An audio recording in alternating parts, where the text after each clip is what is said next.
Muy bien, buenas tardes a todas y todos. Eh, Vamos a empezar nuestra siguiente conferencia magistral y quisiera, en nombre de mi paisano y amigo Eduardo Robledo y el mío propio, y como director también de la Facultad de Ciencias Políticas y Sociales, y desde luego a nombre del Programa Universitario de Gobierno, darle la bienvenida nuevamente al señor presidente José Luis Rodríguez Zapatero. Presidente, bienvenido.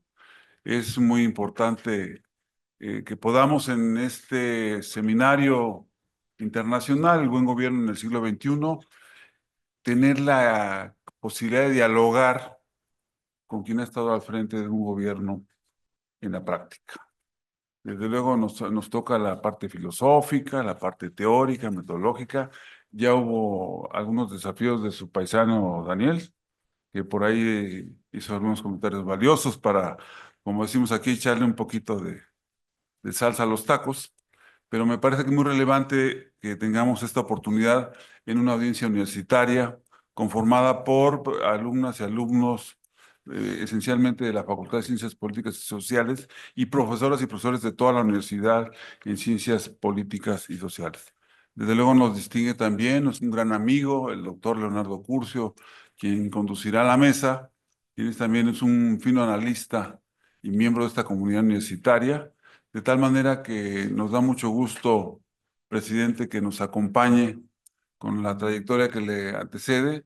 Yo desafío también lo que decía Daniel Innerarity, decía, muy buen presidente, pero mejor expresidente. No estoy de acuerdo, pero vale la pena que lo discutamos estando atentos a su cátedra, su presentación. Sea bienvenido y le paso la palabra al doctor Leonardo Curcio. Gracias, director. Muchas gracias. Bueno, pues me siento, por supuesto, tremendamente afortunado de moderar esta mesa con el presidente Rodríguez Zapatero, por quien yo nutro un afecto especial. Dirán ustedes y a nosotros, ¿en qué nos resulta relevante eso?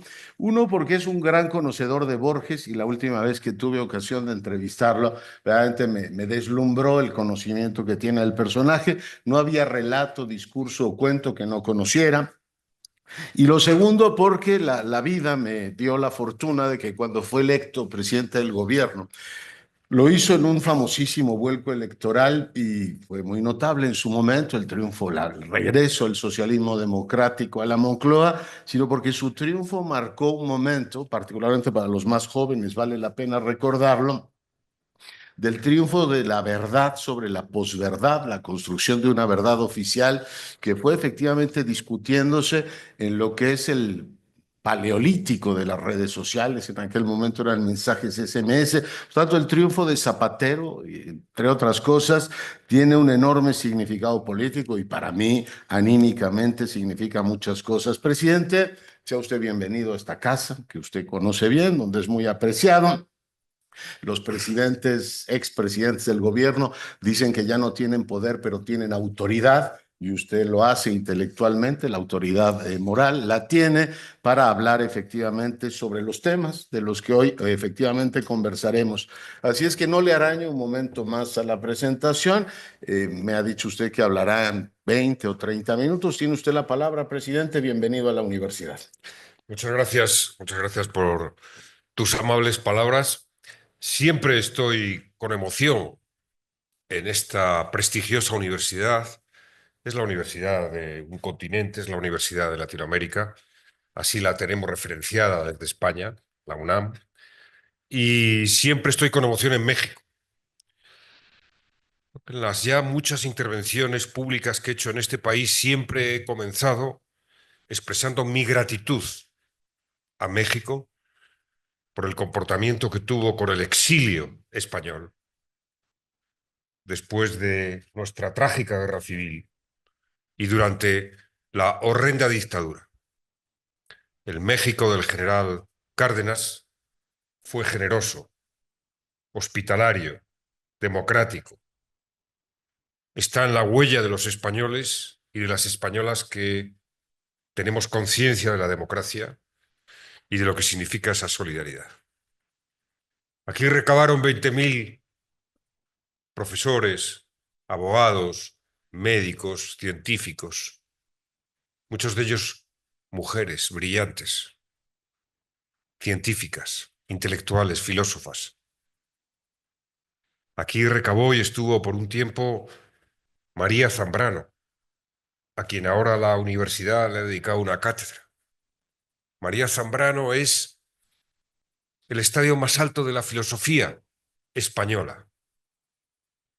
Es una mujer. Quizá por eso no se la reconozca como tal, pero para mí es el estadio más elevado de la filosofía.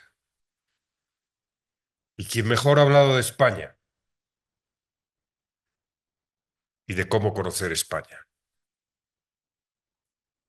María Zambrano dejó escrito: para descubrir España hay que estar en América. La manera de descubrir España es América. Es una frase con un hondo significado.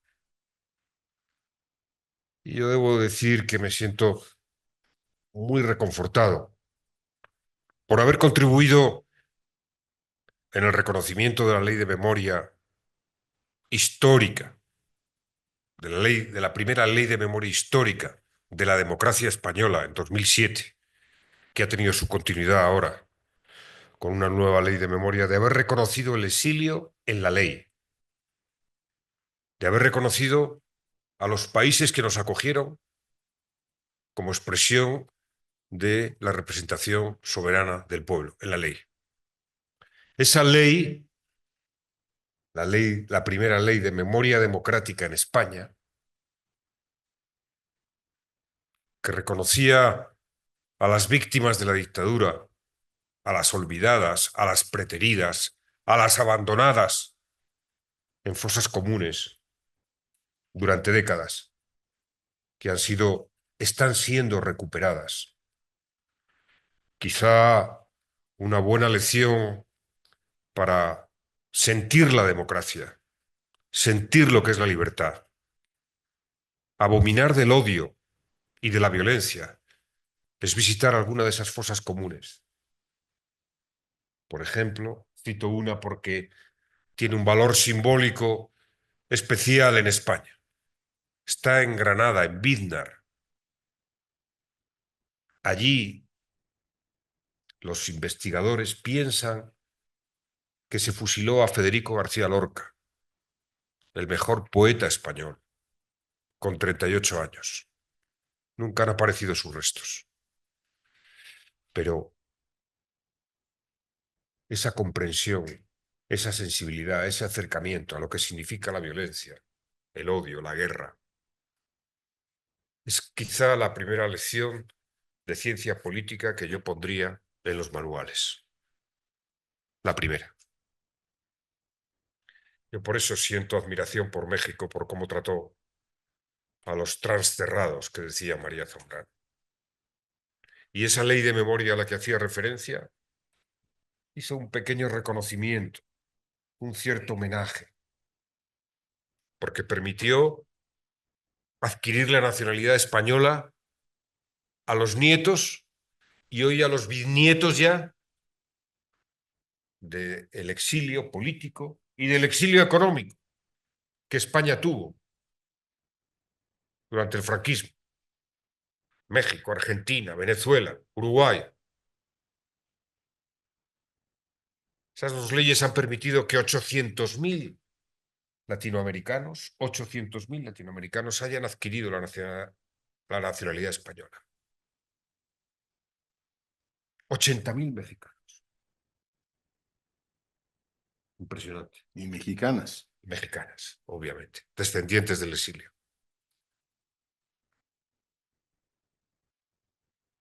Somos una sola humanidad. Y yo espero que, igual que en su día hubo una revolución francesa, con grandes ideales, o una obra de Immanuel Kant, abogando por la paz perpetua y la construcción de una comunidad política internacional, se ponga en pie el ideal de una sola humanidad y una sola ciudadanía.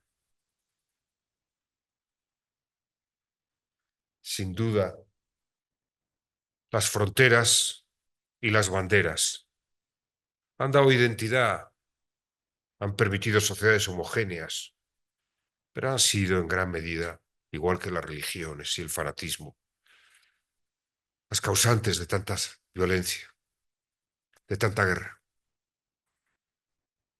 Me gustaría, pues, empezar desde ese emotivo reconocimiento a México, emotivo porque evoca la violencia, la guerra, la destrucción, la barbarie, la humillación,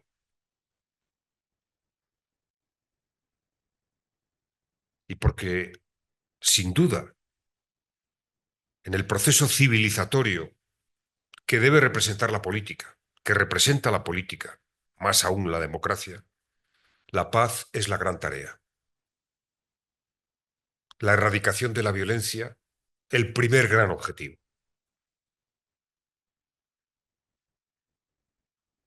Con emoción también expreso mi preocupación profunda en este momento, porque puede haber una guerra o una barbarie, pero el síntoma más preocupante del estado moral de un momento histórico es cómo se reacciona. Y la ausencia de una reacción ante la barbarie en Gaza, 30.000 niños asesinados, hambrunas en el entorno de un país rico, democrático, como Israel, y la falta de reacción es un factor de gran preocupación sobre el estado moral del mundo en este momento. Creo que hay que remontarse a momentos históricos muy pretéritos para ver alguna situación que pueda ser comparada.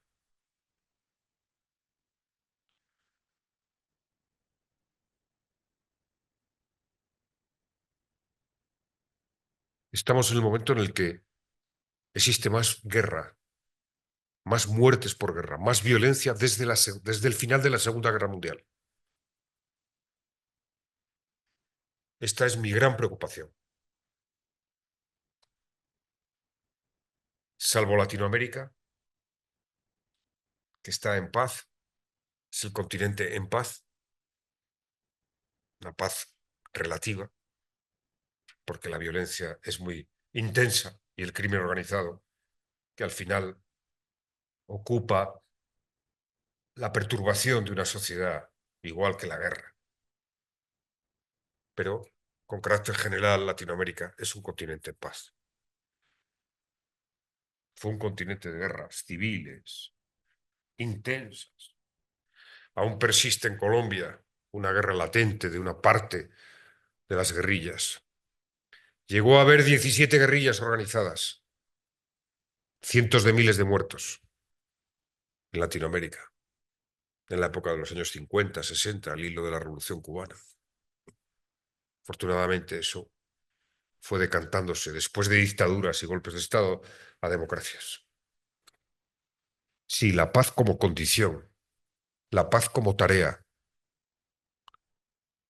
la paz como requerimiento, la paz como prioridad. Si de algo tiene valor que les hable un expresidente es de transmitir sus experiencias. Por cierto, alguien ha comentado, hablando de mi condición de expresidente, yo les puedo hacer una cosa. Sería buenísimo poder ser expresidente sin tener que ser presidente. Eso es el sentimiento de responsabilidad que tienes. Pero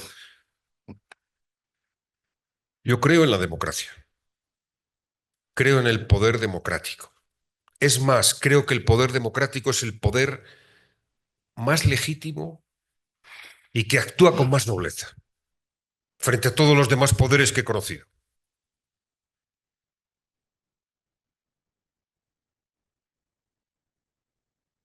Y los he conocido bien, ¿eh? Y les tengo que inspirar una fe en la democracia. Bueno, acabo de ver en un periódico los índices de popularidad de la presidenta de México son espectaculares. No hay nadie en el mundo que tenga esos índices de popularidad, con lo cual se desmiente la teoría de que estamos en un momento donde se genera desconfianza por los gobernantes. No, no todos, ¿eh?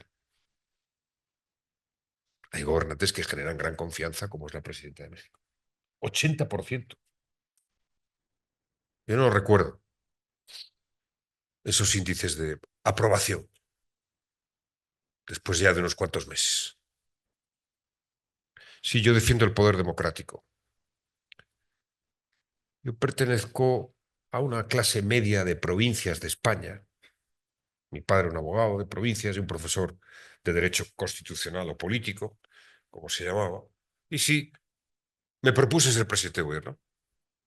Sí, no tenía ninguna familia de respaldo económico, ni político, ni... No, más bien al contrario. Sin embargo, me lo propuse y fui, democráticamente. Por tanto, afirmo mi fe en la democracia. Y cuando fui presidente democrático de España, tomé las decisiones con libertad y autonomía. Esto es importante, muy importante, porque a veces parece que los gobernantes están condicionados. No, no, no. Nadie se atreve a cuestionar a un presidente, al poder político. Sí tiene autonomía, si no depende de otras circunstancias o variables.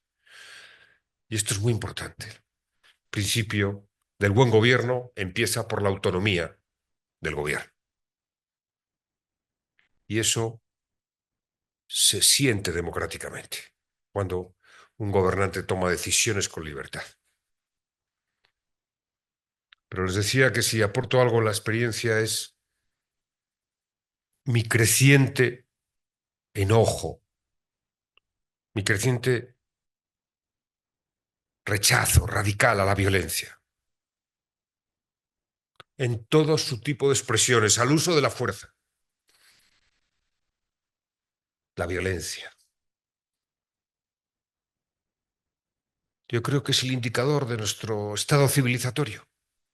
No si hay más o menos democracias, no si hay cómo están una u otras democracias, sino cuánto afán hay por hacer realidad aquello que quizá la mejor, la más brillante cabeza de la historia de la humanidad, que fue Albert Einstein, dejó escrito, y a lo que yo me sumo con entusiasmo. Dijo Albert Einstein que descubrió cómo funciona el universo. Incluso descubrió la fórmula por la cual en su día se hizo la bomba atómica. No la hizo él, pero la fórmula famosa de la energía es igual a la masa por la velocidad de la luz al cuadrado fue la que permitió a los físicos teóricos llegar a la bomba atómica. Hay interesantísimos momentos de reflexión autocrítica de Einstein sobre esto. Lo digo porque ahora está la inteligencia artificial dando pasos que no sabemos si superarán a la energía atómica. Y Einstein, desde esa lucidez y desde ese humanismo profundo que, que insisto, emanó del hombre que más se acercó a comprender esto que es incomprensible, que es el universo, el cosmos, por qué estamos aquí, si hay un sentido, un propósito de todo lo que representa ese infinito caudal de sensaciones que tenemos. Me dijo Einstein, ojalá se despierten la conciencia y el sentimiento común de las personas, de manera que alcancemos una nueva fase en la vida de las naciones, en la que la gente mirará hacia atrás y verá la guerra como una aberración incomprensible de sus antepasados. Albert Einstein, un buenista. Sí, mi generación no lo vivirá, pero yo aspiro a que alguna generación, ojalá alguna de ustedes, las que están aquí más jóvenes, ojalá vivan la abolición de la guerra como un instrumento de las naciones en las relaciones internacionales. La abolición de la guerra. Bueno, si miramos la historia parece casi un milagro la libertad de expresión y de opinión. Cuando había gente que era quemada a la hoguera directamente por pensar que la Tierra no era el centro del universo. Simplemente por pensar y expresarlo, y fueron a la hoguera. La esclavitud, que duró más de 2 siglos, llenó páginas justificativas, convivió con la democracia durante mucho tiempo, convivió con la democracia, era algo natural. La página más horrenda de la historia para mí, la esclavitud, la más denigrante, la más incivilizada, la más abominable. Y sin embargo se logró la abolición de la esclavitud. Y hoy, cuando pensamos en los 3 millones de africanos encadenados, traídos a este continente como mano de obra barata, sin ningún derecho ni libertad,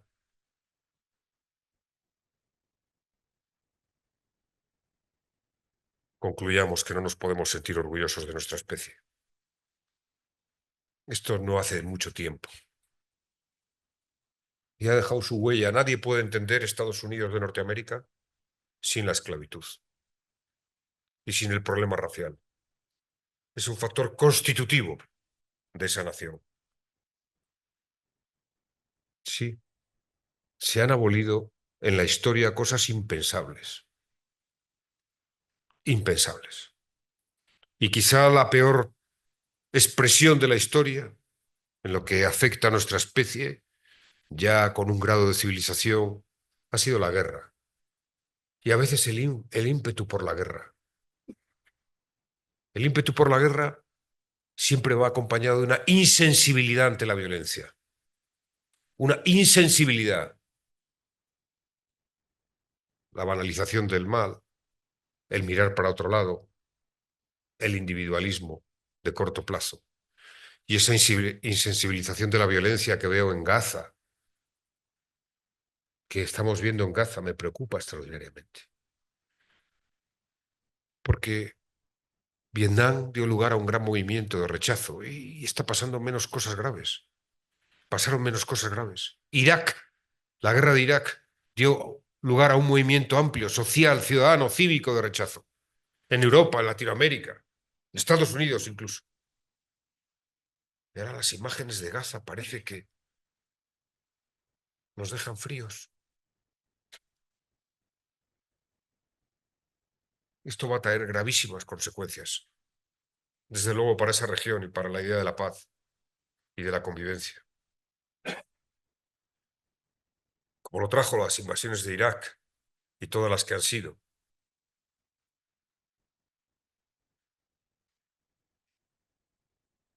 Bueno, llevamos 25 años de este siglo XXI.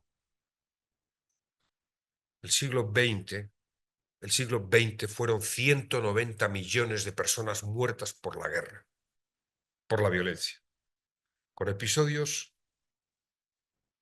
que nos deberían de llevar a una autocrítica, a una reconsideración.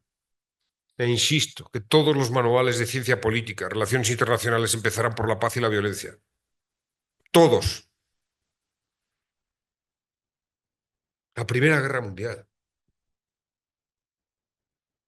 La Primera Guerra Mundial. Millones de muertos. Y lo más terrible cuando uno repasa y relee la historia es como en Europa, los países contendientes, los jóvenes se afiliaban con entusiasmo, se alistaban con entusiasmo, casi como si fueran unos Juegos Olímpicos. Y resulta que en la principal de las batallas de la Primera Guerra Mundial, la frontera de Francia y Alemania, que se la disputaban, estuvieron moviendo la frontera a ver quién ganaba, unos metros de un lado, unos metros del otro, Y murieron 3 millones de soldados para nada, para que la frontera quedara igual prácticamente.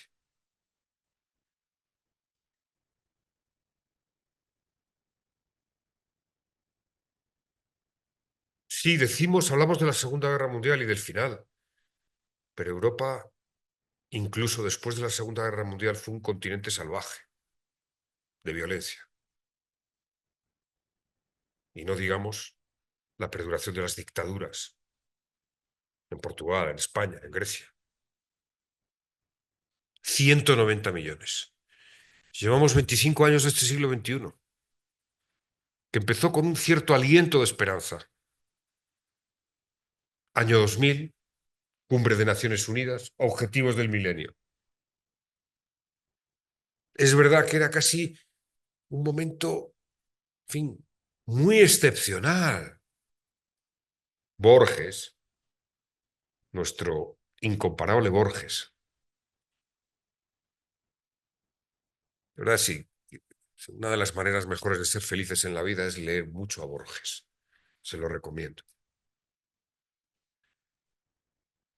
Borges dejó escrito: este es el peor momento de la historia. Esto lo han pensado todos los hombres en todas las épocas. Bueno, algo de verdad o mucha verdad tiene. Porque estamos hablando ahora del pasado, comparando con la situación actual y los retos, pero pensemos, repasemos. Es verdad que el pasado tiene un cierto prestigio, fruto de nuestra falta de memoria, dice un amigo mío y amigo de Daniel. Porque si vemos el siglo XX, aquí sí, es el siglo de florecimiento de las democracias, hay unas décadas ahí de consolidación del estado del bienestar, de las democracias en Europa. Bueno, aquí las cosas mucho más difíciles en Latinoamérica, como hemos hablado, guerrillas, dictaduras, golpes de Estado, hasta que en los 80, 90 se empieza a cristalizar un poco la estabilidad democrática, pero con mucha violencia, mucha violencia. Pienso en Colombia, 600.000 muertos en la guerra de las FARC y de las guerrillas, millones de desplazados, desaparecidos. Y Europa sí, bueno, después de la horrible Segunda Guerra Mundial, pero vivimos la Guerra Fría. Estuvimos en vilo de que pudiera haber una guerra nuclear entre los dos bloques. Recuerde los misiles de Cuba. Y parece que la caída del muro de Berlín sí, pero inmediatamente la guerra de los Balcanes, que fue horrible, horrible. Y termina el año 2001, toda la violencia en los Balcanes. Y llega el ataque de las Torres Gemelas, que cambió la historia. Una vez más, la historia siempre va provocando nuevos momentos y nuevos ciclos. Es decir, bueno, ¿saben qué es para mí, lo más sangrante de todo este debate de los aranceles? Aparte de que, oiga, yo, en fin, conozco mejores formas de suicidio. Se lo diría así a Estados Unidos, ¿no? Hay formas mucho más elegantes de suicidio y menos dolorosas, en términos económicos y políticos. Lo más grave del debate de los aranceles está siendo que hay todo un continente que es el más joven demográficamente, el que va a ser el mayoritario en demografía, que es África, que ni aparece en el debate de los aranceles, ni aparece nadie de que le ponga aranceles a Estados Unidos, se los quite, nada. África, ni aparece. Sí. Primera condición para el buen gobierno es la autonomía y el afán por la paz, contra la violencia, contra todo tipo de violencia. Si hay algo que debe definir un gobierno, como expresión máxima de la civilización, un gobierno elegido, unas instituciones, un Estado, es evitar la pérdida de las vidas humanas.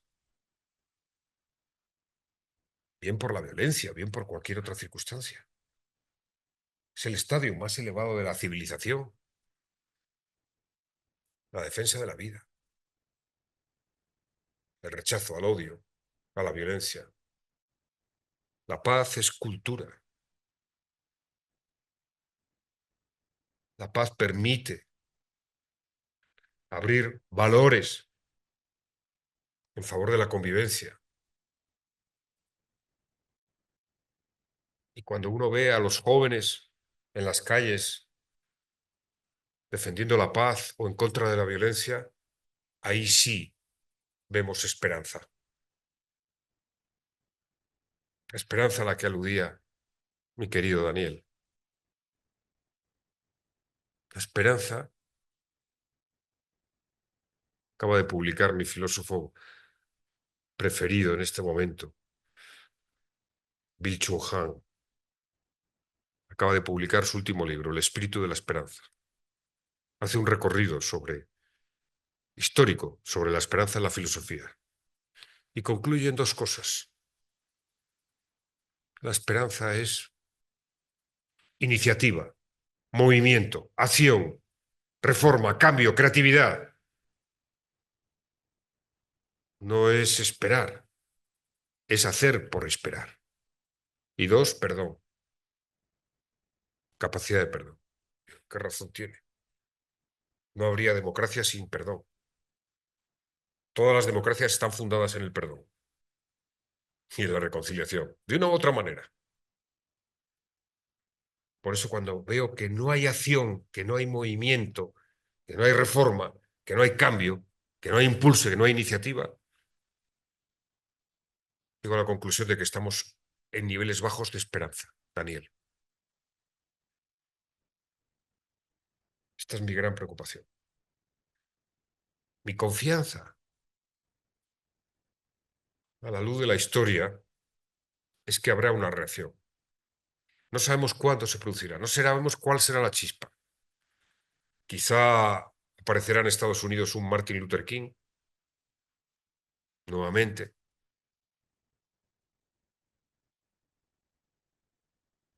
Y habrá una reacción internacional de la ciudadanía en favor de la paz y contra las guerras y contra la violencia. México debe estar ahí. Claro, hay que crear las condiciones. Hay que elevar muchas palabras, muchos discursos, muchos gestos, muchas acciones. Pero créanme, con lo que sabemos del siglo XX, de esos 190 millones de personas y de ese riesgo de guerra nuclear, tenemos que tomar la determinación de que el siglo XXI no sea así. Y estamos en un momento crítico. ¿Crítico por qué? Porque hay un cambio importante. Yo les diré por qué, en mi opinión, las democracias presentan signos de debilidad. No es porque haya regímenes autocráticos al otro lado de la orilla, que los ha habido siempre, y mucho más poderosos, como el de la Unión Soviética. Mucho más. Porque la Unión Soviética era una superpotencia y además extendía su poder, conquistaba parcelas, países, continentes si podía, influencia máxima. No, no, no, no. El problema es que la democracia se ha realizado sobre todo en Occidente. Europa y Estados Unidos. Y Europa y Estados Unidos están perdiendo poder. Esto sí que es casi, va con el siglo, pero hay un cambio geopolítico absoluto.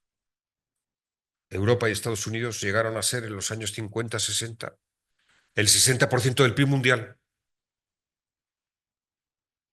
teniendo apenas el 12 o el 13% de la población. Absolutamente insostenible. Asia, con el 60% de la población, no llegaba al 12% del PIB mundial. Una anomalía histórica absoluta, porque China había sido la primera potencia mundial por su población hasta 1850, hasta el siglo perdido prácticamente, como llaman ellos. Y llegó a ser el 1,8 después del colonialismo, después de las guerras civiles, hasta que empezó el rumbo de la economía abierta. Y China cambió China y China cambió el mundo en 30 años. Y Estados Unidos de repente se da cuenta de que esto es así y que en muy pocos años los avances tecnológicos hacen disputar un liderazgo. Y como siempre pasa, cuando una gran potencia o un imperio empieza a declinar a pesar de la fortaleza que tiene Estados Unidos, pues se auguran tiempos difíciles, convulsos. ¿El Brexit qué es? Eso es el primer ensayo. Ténganlo presente. Desde que empezó el mandato de la reina Isabel II,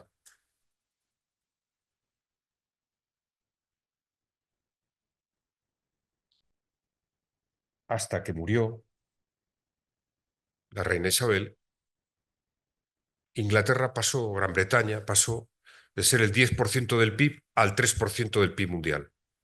Y la libra a perder un tercio de su valor. 3 veces su valor, perdón. Es decir, que fue el Imperio Británico, una caída progresiva, progresiva, progresiva, progresiva. Normal, porque aparecía India, aparecía Brasil, aparecía China, aparecían los países emergentes y se reequilibraba la economía. Y el poder económico primero y el poder político. Y entonces los británicos han sido lo que han sido y siguen siendo. Oiga, a ellos les debemos la máquina de vapor, la invención del Parlamento, un sistema educativo poderoso. Pero se vieron que perdían posiciones, influencia en el mundo, y dijeron: la culpa de los inmigrantes y de Bruselas. Vamos a hacer el Brexit. Y nos salimos de la Unión Europea, estos de Bruselas. Bueno, las naciones, cuando pierden el pie, históricamente, hacen estas cosas. Están en los manuales. ¿Qué le pasó a mi país? Acabó perdiendo el pie de su imperio y acabamos en una guerra civil. Terrible. Está ahí. El Brexit es lo mismo que American First. Lo mismo. Es decir, oiga, ya no somos el poder hegemónico en el mundo y ahora es que son los otros que son malos, los inmigrantes que son malos, y China y Europa que están contra nosotros. Ya les digo, conozco mejores formas de suicidio y se acordarán de estas palabras. Solo van a hacer que acelerar el declive y la influencia de ese poder hegemónico que ha sido la economía y la sociedad americana. Es así. A eso le han añadido, claro, las corrientes ideológicas que van en la misma dirección. Todo es lo mismo. La historia de la humanidad, desde que empezó a pensar por sí misma, es una lucha continua por la igualdad, contra los privilegios, contra las discriminaciones, que ha ido de menos a más. Y una lucha de los poderosos a no perder el poder. Es así de claro. Vayan a las fuentes de la Revolución Francesa, de la Revolución Americana, incluso, fíjense cómo derivó, o de la Revolución Mexicana, o de nuestra República. ¿Cuál era la gran idea? La igualdad. Es maravilloso leer cómo empieza la Declaración de Independencia de Pensilvania, la primera. Nuestra democracia no admite superioridad alguna. Una frase y ya está. Y la democracia, las democracias y los sistemas han avanzado cuando ha avanzado la igualdad, cuando las discriminaciones se han reducido. Esos mejores momentos de Estados Unidos y de Europa son los momentos de más igualdad social, de más impuestos redistributivos. Y ese liderazgo de la lucha por la igualdad, ¿quién lo gana en el siglo XXI? Lo gana el feminismo. Esa fuerza valerosa. Decía Clara Campoamor, la defensora del voto femenino en el Parlamento de España en el año 31. Clara Campoamor. Esa propuesta valerosa que es el feminismo. El feminismo es el movimiento más importante del siglo XXI en términos de cambios sociales. Y conviene que tengan muy presente que en lo único que coincidieron el marxismo y el liberalismo es en dejar a un lado la igualdad de género y los derechos de las mujeres. En la Revolución Francesa llevaron a la guillotina a la líder que hizo la Declaración de los Derechos de la Mujer.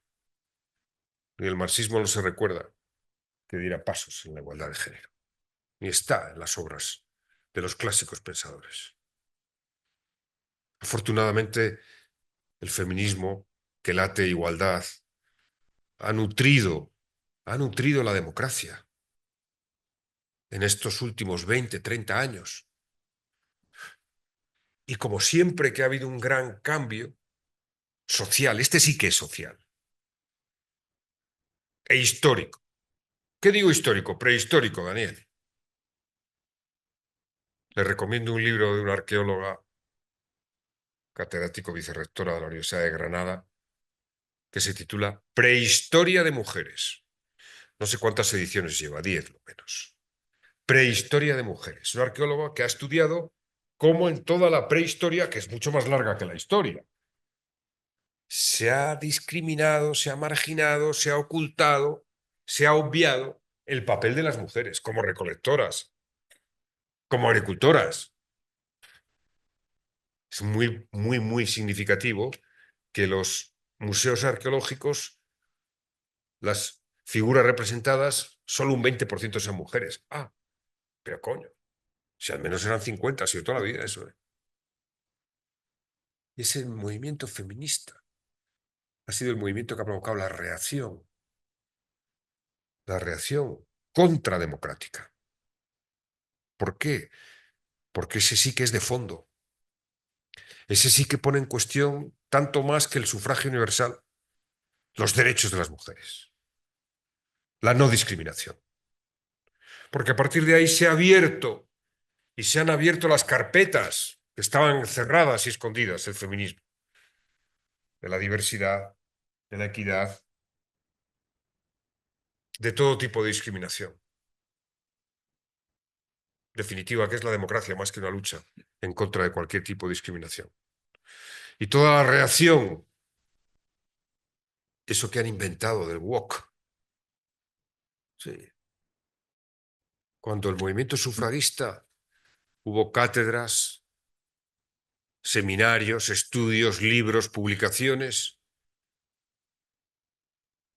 que intentaban demostrar que las condiciones de la mujer eran inferiores al hombre, igual que la raza afrodescendiente era inferior cuando los derechos civiles empezaron a emerger en Estados Unidos. Oh, y ahora están. Lo llaman movimiento anti-woke. Vamos a acabar con el wokismo. Es decir, vamos a acabar con defender la igualdad, los derechos a la diversidad. ¿Por qué? Porque la democratización también en las tareas, la democratización en el trabajo, la democratización en el poder, que es igualdad, la democratización en la familia, pone en cuestión poderes tradicionales poderosos. No se equivoque.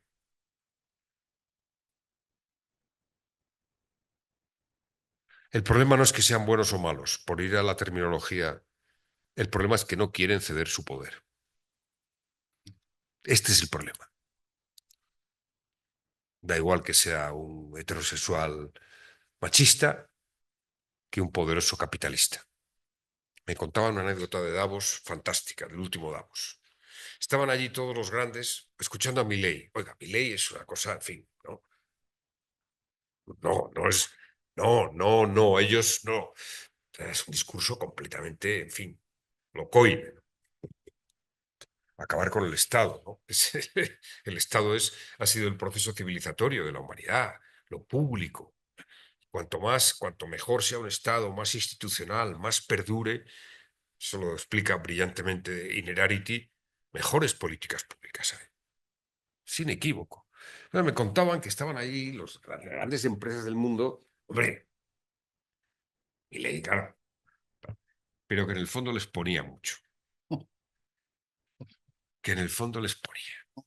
Esto de que tiene 20.000 millones, es decir, fuera los impuestos, ¿no? Fuera el Estado. O sea, ¿no les parece a ustedes? O sea, yo pienso, yo tengo la esperanza en la impronta de progreso civilizatorio que la humanidad tiene. Si no les parece obsceno que Elon Musk, que tiene miles y miles de millones de dólares, esté liderando un discurso contra los inmigrantes irregulares, que no deberían de llamarse así. O sea, es decir, que el más rico del mundo se permite el lujo de atacar e insultar y denostar a los más pobres de la tierra. Siendo el sudafricano, ¿sí? Quizá por eso. Entonces, esto es obsceno, es muy obsceno. No va a ser, no va a pasar así como así. Confíen. Yo pienso, construyo con otros en ideas post-trampistas. Ideas post-trampistas. Porque eso hará, es mi opinión. Por tanto, espero que Europa aguante. Va a aguantar. Ya decidido cómo es Alemania, creo que va a aguantar. Esperaría que Latinoamérica diera un paso adelante en la unidad, en la unión latinoamericana. ¿Qué es lo que ha permitido la evolución civilizatoria? Primero los estados frente a la guerra contra todos. Luego la paz entre estados, o lo que es lo mismo, la unión de los estados, como la Unión Europea. Fíjense Europa. Los europeos tienen una tendencia, a veces no tan marcada como los americanos, de ser muy eurocéntricos. Es verdad que Europa ha aportado la Revolución Francesa, ha aportado la industrialización, la máquina de vapor, grandes filósofos, sin duda, grandes hombres de la cultura, del intelecto, músicos irrepetibles. Está ahí, pero cuidado. Europa estuvo en guerra desde el Imperio Romano hasta la Segunda Guerra Mundial. Una guerra incesante. Unas eran de 100 años, otras de 30. Incesante. Y en Europa nacieron las dos ideologías peores de la historia de la humanidad: el nazismo y el estalinismo. Y Europa, en gran parte, gracias a su construcción, a su poderío militar, fue quien ha escrito la historia del colonialismo. Aún por revisar autocríticamente. Es decir, que las sombras acompañan al continente.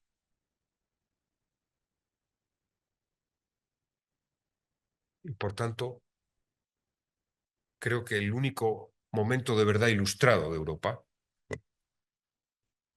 que la Revolución Francesa, en fin, tuvo una contrarrevolución ha sido el nacimiento de la Unión Europea.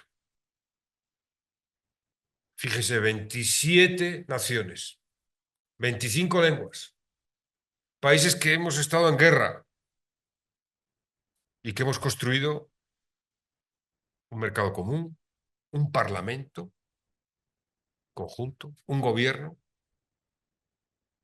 que actúa como gran estabilizador. España tiene una historia en el siglo XX durísima, ¿sabe? Yo pensando en mis hijas, siempre la tranquilidad para mí es, y el futuro, la Unión Europea. Sí, hemos tenido el momento del Brexit. Bueno, los británicos nunca fueron europeos del todo. Tenían esa mirada noratlántica y ese imperio, ¿no? Muy malo. O sea, lo más importante de una nación debe ser como con los hombres y las mujeres. Lo más importante de los hombres y las mujeres es ver que saben envejecer, que asumen naturalmente que otros vendrán, que tu tiempo es limitado, que la finitud es razonable. Pues esto es igual, los imperios es igual. Tienen que asumir que hay tiempos de gloria y tiempos de decadencia, y que hay otros que vienen y toman el relevo, y la historia es así, cíclica.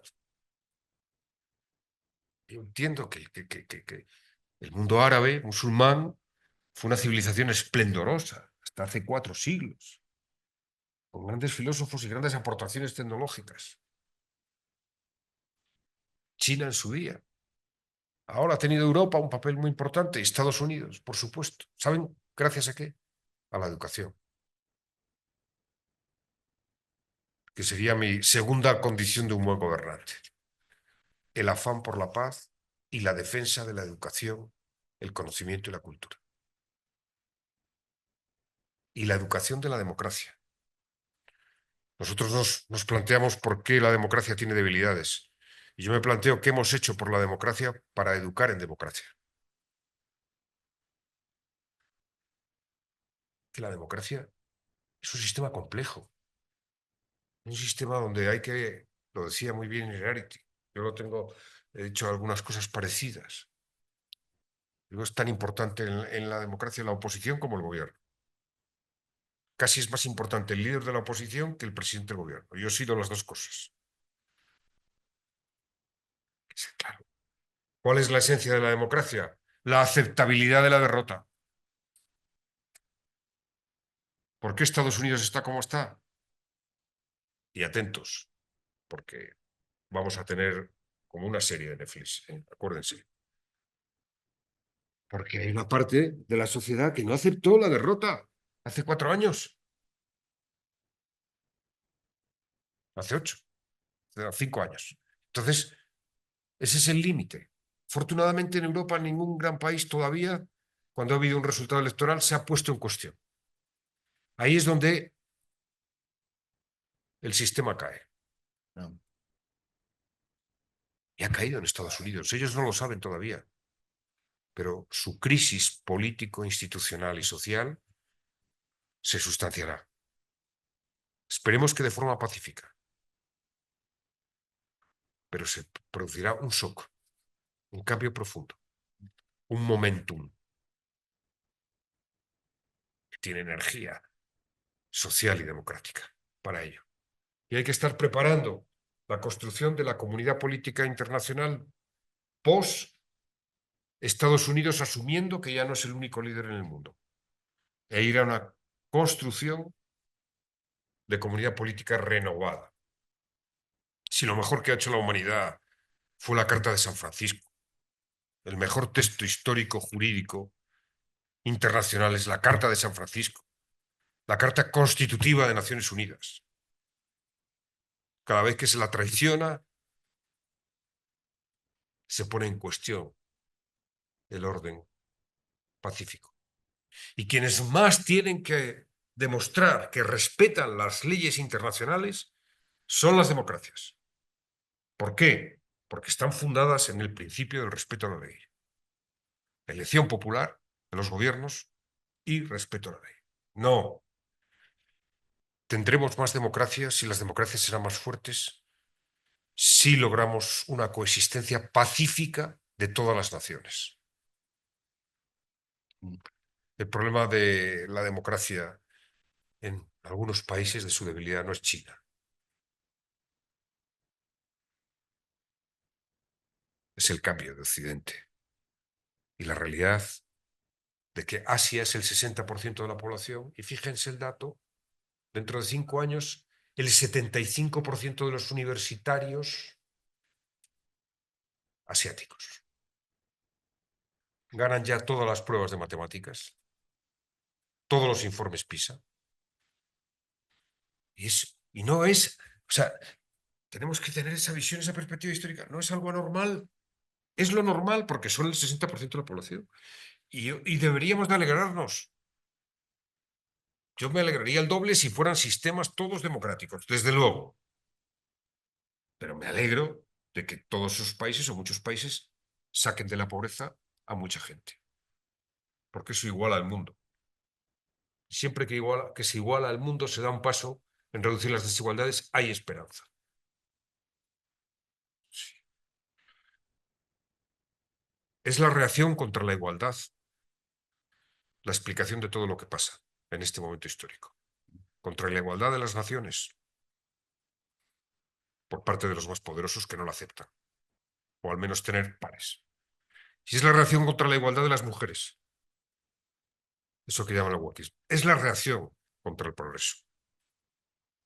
Ha pasado muchas veces en la historia. Es verdad que a veces se ha dirimido con conflictos bélicos la sustanciación de qué corriente de la historia se imponía. Pero precisamente por eso creo que aquellos que amamos la democracia tenemos que tener la paz y la solución pacífica como gran horizonte. La igualdad como contraseña de la democracia. Es el password de la democracia. Yo creo que en algún momento se abrirá el camino la idea de limitar la riqueza. Ahora parece que lo único que se puede limitar es la pobreza. Llevará el momento en que se limitará la riqueza, en el que todos los ciudadanos de un país, si se quiere ser un país con riqueza suficiente, tengan un mínimo vital asegurado. Un mínimo vital asegurado. ¿Saben cuál es la diferencia entre Europa y Latinoamérica? Eso sí se ha forjado en la posguerra, en la Segunda Guerra, en la posguerra mundial, y cuando Estados Unidos llegaba al 80 y el 90% del IRPF. ¿Cómo se les ha olvidado, eh? Imagínense ahora si Elon Musk tuviera el 90% del IRPF. Pone bombas. La diferencia entre Europa y Latinoamérica vital es que la presión fiscal es el doble. Los impuestos que pagan los ciudadanos en Europa es el doble que en Latinoamérica. ¿Y saben cuál es la diferencia en términos de resultados? Que la desigualdad en Latinoamérica es el doble que en Europa. Es así de sencillo. Y además diré, quienes tienen que promover eso son las élites. Son los que tienen más recursos, más dinero. Pagar impuestos, contribuir a su país. Eso es tener sentimiento de país. Cuando oigan a un rico decir que los impuestos ahogan la economía y tal, no, sé patriota. Si tú quieres a tu país, paga impuestos.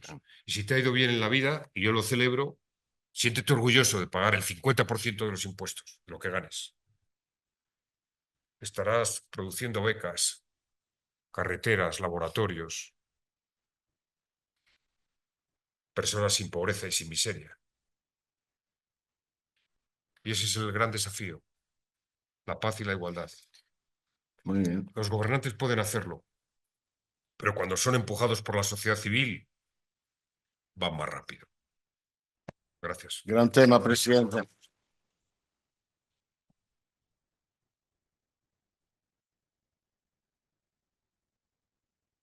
Pues es un placer escucharlo, siempre resulta tremendamente inspirador. Tengo ya algunas preguntas, presidente, que le llegan. A mí me gustaría iniciar la conversación ligando dos grandes temas que usted ha puesto de manera brillante sobre la mesa. El primero es por qué no hay una reacción ante determinadas. Usted caracterizaba el caso, la forma agresiva en que Israel está tratando el caso de Gaza, y yo me preguntaba, pensando en lo que ocurrió hace veintitantos años, ¿por qué todos marchamos contra el unilateralismo de Bush en su momento? ¿Por qué efectivamente la ruptura del multilateralismo? Usted convocó también al diálogo entre civilizaciones y todo lo demás. Parecía algo que nos, digamos, convocaba a todos. Hoy en día veo sociedades, opiniones públicas absolutamente desatentas, presidente. O sea, no es que la gente te diga que lo de Gaza no les importa o lo de Ucrania les importa menos o que hace 50 años cayera Saigón y terminara una guerra imperial. Es decir, no es que no importe, es que no hay una atención puesta en el tema y por tanto tenemos opiniones débiles, etéreas, evanescentes. Y lo ligo con el tema que usted puso sobre la mesa de cómo reaccionar. O sea, esto es, digamos, la sociedad. Pero ¿cómo reaccionan los gobiernos y las democracias? Y déjeme ponerlo en el contexto América Latina, Unión Europea. Hace algunos años, en Guadalajara, se reunieron los líderes de la Unión Europea y de América Latina. Lo recordaba el otro día con la vicepresidenta de la Comisión, Rivera, en una notable defensa, europeos y latinoamericanos todos, defendiendo el multilateralismo como una forma civilizada de convivir, condenando un unilateralismo agresivo que hizo sin pruebas y aún contra las pruebas una guerra que nos indignó a todos. Hoy en día tienes una dispersión de fenómenos. Usted decía no hay reacción, me parece muy sugerente la pregunta, pero tampoco veo cerca, menos que usted me diga otra cosa, una reacción unificada de los gobiernos, déjenme decirlo coloquialmente, cada loco con su tema y cada quien está preocupado por sus asuntos y no hay una capacidad para discutir un orden internacional que se nos está cayendo a ojos vista a pedazos. O sea, tienes un presidente que un día dice aranceles aquí y allá, está, digamos, las variantes son innumerables y por tanto no me detengo en ello, pero es un hombre que ha perdido la cortesía, los modales, el principio de orden. Nosotros tenemos un tratado de libre comercio establecido con ellos, con los Estados Unidos, y el presidente de los Estados Unidos lo vulnera un día sí y un día también. Y dice, sí tenemos un tratado de libre comercio, pero yo te voy a poner aranceles en tal o cual asunto. ¿Por qué? Porque considero que es la seguridad nacional, o sea, la securitización del argumento. Termino. Tienes una dispersión gubernamental muy similar a la que tienen las sociedades. O sea, cada loco con su tema. Imaginar que ahora mismo europeos y latinoamericanos, ahora todos tenemos nuestros agravios, unos contra otros, por mil razones que pueden ser menores, el elogio de la pequeña diferencia, no parecen en condición, o no, digamos, no se ve en la cercanía una reacción política unificada, civilizatoria, es decir, usted tiene derecho a gobernar su país como le dé la gana, usted lo decía irónicamente, a suicidarse como le pegue la gana, pero lo que no tiene derecho es llevarnos a todos en ese tren. Usted puede ir al despeñadero si esa es su voluntad y si su electorado se lo premia, pero ¿cómo explicar, presidente Zapatero, esta desatención de una sociedad que está hiperconectada, que tiene, yo digo siempre que es la paradoja de Condorcet? Si a Condorcet le hubieran dicho, ahora que recordaba usted a los filósofos, que todos íbamos a tener en un teléfono la posibilidad de tener una biblioteca completa, hubiese dicho, bueno, estos van a ser la generación más brillante de la historia. Y resulta que no necesariamente lo somos. Somos la generación más desatenta. Pero también extraño que las democracias no tengan un norte, no tengan una brújula, no tengan una capacidad de indignarse y decir, cada cual está lidiando con el personaje como puede, decir, presidente, hasta aquí podríamos llegar. O sea, todo tiene un límite. Le pongo ese tema sobre la mesa. Sí. Tenemos 20 minutos para atender también las inquietudes de los estudiantes y los colegas. Pienso que, sí, pienso que hay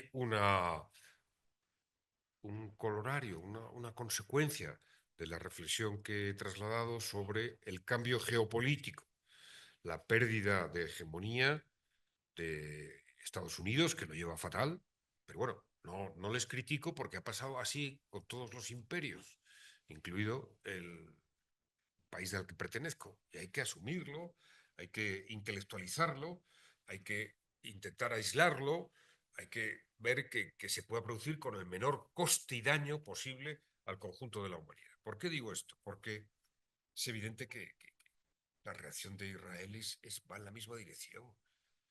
Y el problema que hay es que Estados Unidos y ya la administración Biden, pero ya con la administración Trump, han, han amparado eso para tener un intento, en mi opinión, dramático por sangriento, pero inviable de futuro, de tener un enclave occidental en Oriente Medio muy fuerte frente al mundo musulmán que consideran hostil. ¿Y qué pasa con Europa y el resto? Hay miedo, hay miedo. ¿Qué ha pasado en las universidades americanas que han protestado por la guerra? Han expulsado a mucha gente, han cesado profesores, alumnos, expedientados. Yo sé cuáles son los métodos. Hay miedo en los gobiernos, en la sociedad civil. Hay miedo. A diferencia de lo que pasó, era otro momento con la guerra de Irak, de la gente salió a la calle y los gobiernos, yo recuerdo a Alemania y a Francia casi diciéndole a Bush, oye Bush, vete a hacer paseo. Pero no había una reacción intimidatoria del presidente Bush y de la administración americana. Yo retiré las tropas de Irak y sí, se enfadó conmigo, pero no hizo nada. ¿Se acuerda, presidente, de aquella caricatura de Peridis que decía, que salía Bush preguntando, dice, si yo soy el hombre más poderoso del mundo, porque este señor de León, o sea, el presidente Ese señor de Zapatero, León, sí, me sí. lleva la contra? Sí. Y Bueno, decía Bush inquieto por eso, ¿no? pero, oiga, fíjense que yo he acabado admirando al presidente Bush. Después de lo que he visto, de lo que estoy viendo. ¿Por qué? Porque, bueno, al final era un partido republicano democrático, inequívocamente. Bueno, por supuesto, pues no le gustó Chirac se opuso y se reía de Bush porque Chirac era un tipo muy culto y tal, ¿no? Pero, bueno, aceptó la democracia americana aquello. Y yo sé lo que está pasando ahora. Yo lo he vivido, lo vivo directamente. Es decir, o sea, no, están completamente, y este ha sido el error de los demócratas, error garrafal de los demócratas, en mi opinión, en ese mandato, de incorporar la misma lógica antichina y de apoyo a Netanyahu que los republicanos. Este ha sido el gran fallo de los demócratas. ¿Saben ustedes que bajaron del 80% de los votos que había tenido Biden al 20% del voto árabe que hay en Estados Unidos, árabe musulmán? Y decir, bueno, pues nada, vamos con la misma lógica, abonando la idea de el enemigo exterior. O sea, que el problema de la clase media americana, que ya no crece como crecía, no es que esté mal, ¿eh? Ojo, ya quisiera la inmensa mayoría de las clases medias del mundo ser como la clase media americana, de renta, cuidado. Pero, oiga, esto es el sueño americano, tal cual, ¿no? Pues ya no van tan a la arriba como los años 60, 70 y creen que es por los chinos la culpa, se han convencido. Y por nosotros Ah, también, nos dicen un día sí y y pues un día México, también. claro. Y entonces llega Trump y fíjense, oiga, un razonamiento de lo más lógico. Dice, no, es que nosotros les compramos demasiado a los chinos y a los mexicanos. Ah, ¿pero qué lo hacen? ¿Por solidaridad? Pero será porque les interesa comprar, porque serán buenos productos de calidad y lo compran. O sea que ahora, ¿qué pasa? ¿Que es que los americanos han decidido regalar el dinero a los chinos y a los mexicanos? Claro.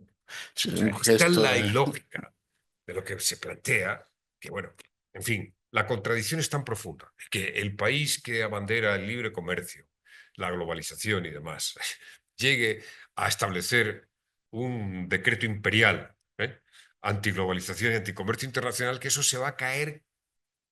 Pero vamos, la caída, los escombros van a llegar, pero a Alaska, ¿eh? Alaska no se la querían, ¿no? También.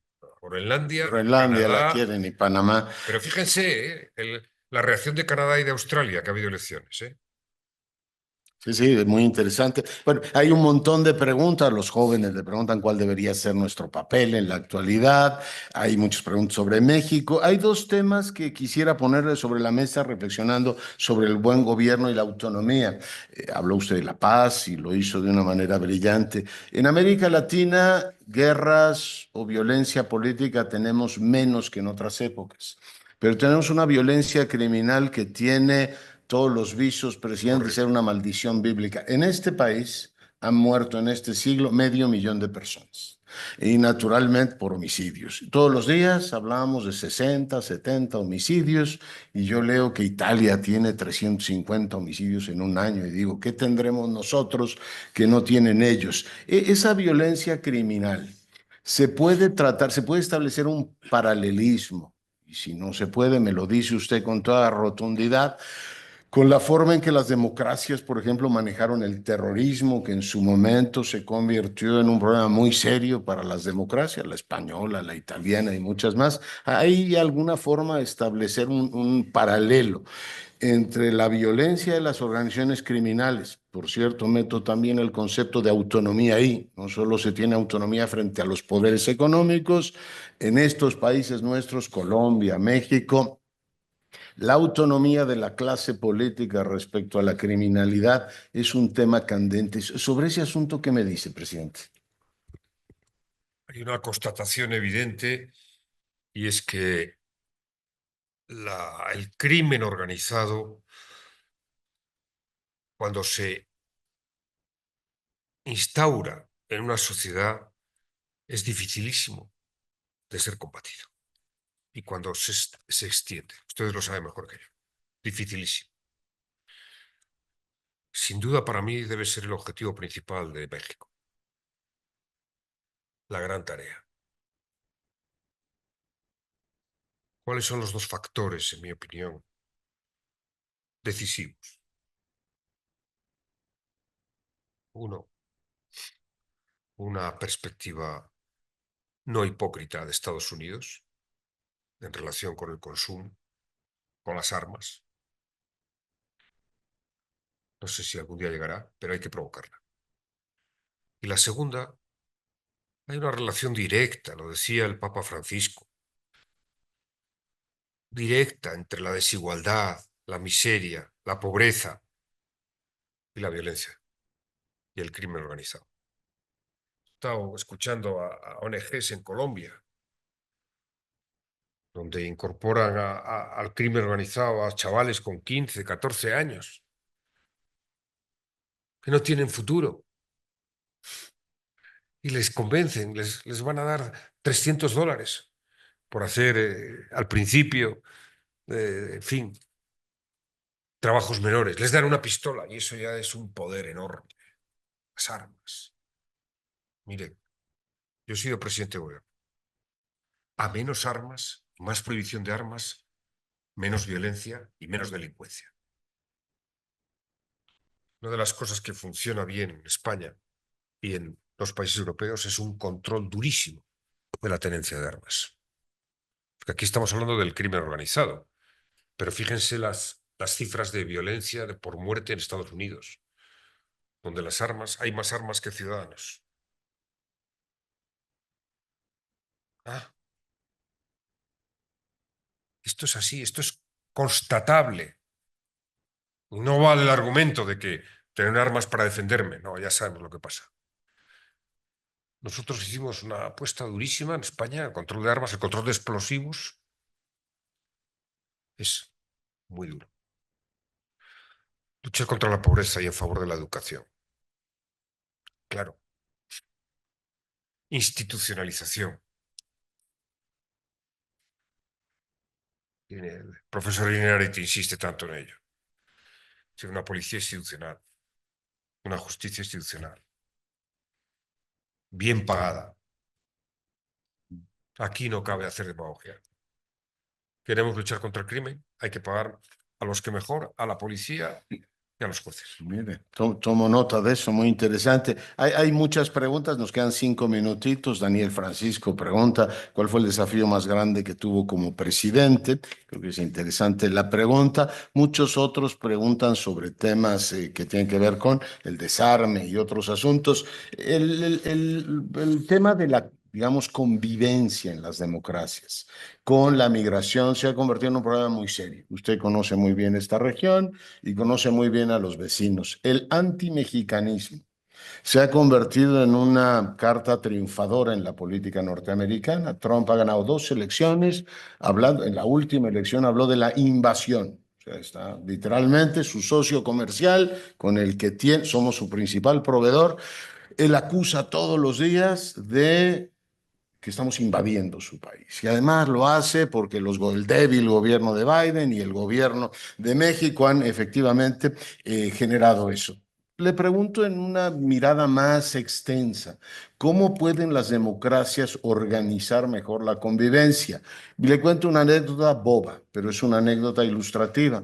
Yo a Madrid desde hace muchos años voy y en las últimas par de ocasiones que me ha tocado el taxista, que son muy agradables, pero también te hacen ver ciertas cosas. Me decía, yo voy a votar por Vox porque están llegando un montón de latinoamericanos. Y yo le dije, si lo dice usted por mí, yo me voy pasado mañana. O sea que no se preocupe usted por mí, señor. Pero se constata en la Hospitalaria Madrid un tema ya de convivencia y lo planteo en un tema mucho más amplio. Estados Unidos utiliza la retórica antimigrante como un mecanismo político tremendamente eficaz.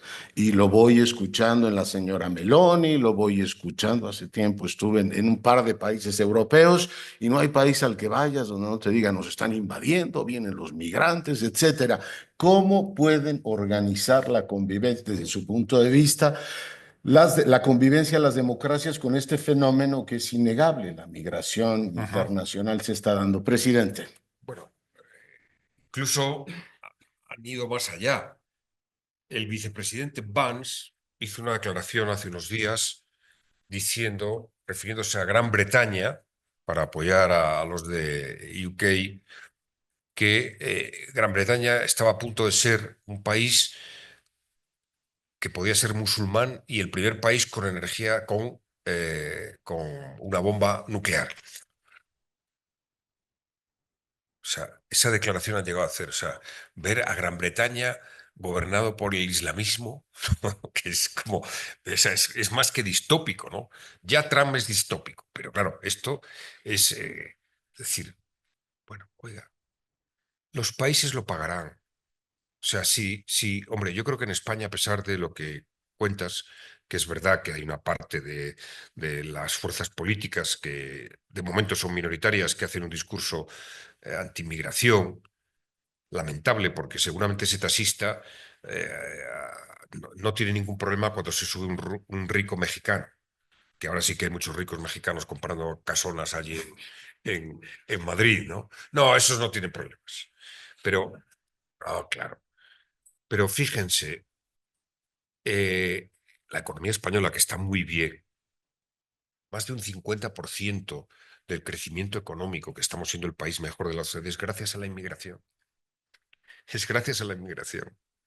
Y afortunadamente por ser latinoamericana, pues todavía no ha habido un estallido. Yo creo que somos en ese sentido de los mejores todavía, pero hay un pozo preocupante que hay que controlar. Y es lamentable que pase. Lamentable. Esto indica eso, el momento civilizatorio, ¿no? Porque los movimientos migratorios han existido siempre. A Estados Unidos le hicieron en ese gran país. No sé si han visto alguna vez un vídeo que circula de Reagan, de Ronald Reagan, hablando excelentemente de la inmigración y de que este país es un país que acoge a todo el mundo. Y claro, que un español, cada vez cuando le dice, oiga, usted a un taxista o a quien sea español, le dice, oiga, ¿y los españoles que se fueron a Argentina, a Venezuela, qué quieren? ¿Que les traten como... ¿eh? Todavía hay, ¿eh? A Suiza. España tuvo cerca de 2 millones de inmigrantes, ¿eh? Todos hemos sido inmigrantes y inmigrados. Todos. cultura. No voy a entrar en un terreno. Todos hemos sido conquistadores y conquistados. No voy a tocar eso. Lo ha tocado, Pero ¿no? sí, no, voy a contar por qué lo he tocado. Voy a contar una anécdota que me parece reveladora. Afortunadamente no tiene que ver con México. Yo he viajado mucho por toda Latinoamérica y uno de los países que más veces he ido ha sido Bolivia. ¿De acuerdo? Bolivia hay un municipio que se llama Potosí. Habrán oído muchas veces un refrán, no sé si lo habrán oído, español, vale más que un Potosí. Sí. Bueno, Potosí era porque allí había una gran mina de plata que los españoles esquilmamos bien, ¿eh? Eso sí, con una gran tecnología, con una ingeniería espectacular para la época, porque Potosí está a 4.100 metros de altitud. Yo estaba allí, creo que es el único político español que ha estado en Potosí. Claro, yo tenía que dar una charla y, joder, Daniel, ya me entiendes, ¿no? Digo, a ver cómo me presento yo aquí, que nos hemos llevado la plata, ¿eh? Pero, oye, un montañón de plata espectacular. Que, por cierto, fue luego lo que nos dio lugar a la inflación y, en parte, al deterioro del imperio. La avaricia y la ambición y el creerte demasiado y el no valorar lo poco que tengas o mucho siempre lleva a esto, en la vida en general. Bueno, entonces yo, ¿qué hago yo aquí? ¿Cómo empiezo? Y tal. Y entonces, pues, discurrí y les conté que yo venía de una provincia en España que se llama León, ¿ok? Y que en León, en la zona noroeste, hay unos restos arqueológicos preciosos que se los recomiendo quien viaje a España, que se llaman las médulas, ¿ok? Las médulas son unas formaciones rocosas color naranja, todo muy espectacular, muy singular. ¿Y qué son las médulas? Una gran mina de oro, un gran yacimiento de oro que los romanos esquilmaron y nos dejaron sin nada. Entonces yo conté esa historia y dije, todos hemos sido conquistadores, todos hemos esquilmado y a todos nos han esquilmado. Digo, las médulas. Entonces salí del paso, bueno, airosamente, ¿no? Digamos, porque sí, una sola humanidad, oiga. Y si empezamos a sacar las páginas de las venturas y de las desventuras, pues, ¿qué quiere que le diga? No acabaríamos nunca. No, Imagínense a pero los... sí, pero hay que hablar de ello. Y a mí me parece importante que hablemos de ello. Que hablemos de ello. Yo no quiero terminar. ¿Vamos a terminar? Medio minuto más, porque tiene que decir cuál fue el momento más Sí. complicado de su gestión. Pero decía yo que no acabaríamos nunca, porque se imagina usted que los neandertales ahora le pidieran a los sapiens de por qué los extinguieron, no acabaríamos nunca. Y ciertamente no es el tema de un Yo, seminario de buen yo gobierno. pienso que, como casi siempre, los países y las naciones, igual que los seres humanos, buenos, buenos o malos, malos, muy pocos. Ya. La mayoría regulares. Pero hay unos más tontos que otros, ¿no? Y lo estamos viendo en la escena. Yo quiero agradecer Sí. al ¿Por doctor. qué? Porque ¿cuál el momento? Sin duda, lo que más apremiante fue para mí, lo que más me angustió, lo que más horas dediqué fue terminar con el terrorismo de ETA, con la violencia política. Le diré, para que tengamos perspectiva, que España llevaba 2 siglos ininterrumpidos de violencia política, es decir, de matar por política. Golpes de Estado, guerra civil, dictadura, levantamientos, insurrecciones, de todo color, de toda tendencia, y terrorismo en democracia. Fueron casi 800 muertos originados en democracia por ETA, ¿no? Que mataba políticos, mataba policías, mataba guardias civiles, de una manera hasta que, sí, matar es solo matar. Matar no es defender ninguna idea. Es solo matar. Y sí, para mí fue lo más apremiante hacer que ese movimiento, la banda terrorista ETA, pues dejara la violencia. Entregara las armas, dejara la violencia. Y lo dejaron. Después de 50 años lo dejaron. Un, un, eh, Difícil, pero para mí lo más satisfactorio de mi tiempo como presidente. Y por eso renuevo la fe siempre en la democracia y en el poder político. Yo siempre que me enfrento a un periodista le digo, tengo mejor opinión del poder político que tú. Y muchas veces mejor que del poder periodístico. Porque sé lo que hay. porque sé lo que hay detrás. Que conste en actas que yo tengo una muy buena opinión de usted. Yo quisiera agradecer al doctor Robledo, al doctor Chanona, que me hayan concedido el privilegio de moderar hoy la mesa con el presidente Zapatero, al embajador de España que nos acompaña el día de hoy. Un placer tenerlo, embajador, en la universidad. Y les pido, por favor, el presidente quería decir algo sobre el libro, pero que le tributemos un aplauso porque se lo merece. Presidente, muchas gracias.